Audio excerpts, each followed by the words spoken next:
জগন্নাথ দেবের মন্দির ময়মনসিংহ মন্দিরের প্রত্যেকটা জায়গা কানায় কানায় পূর্ণ হয়ে গেছে। ভক্তদের সমাগমে মন্দিরটি কানায় কানায় পূর্ণ হয়ে গেছে, আপনারা দেখতে পাচ্ছেন।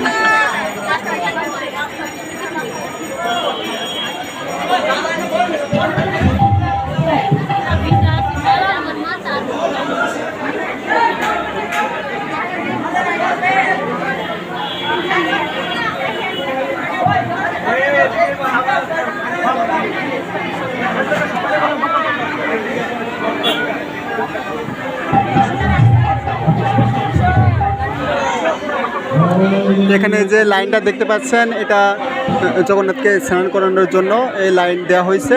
তো এনারা সবাই জগন্নাথকে স্নান করাবে।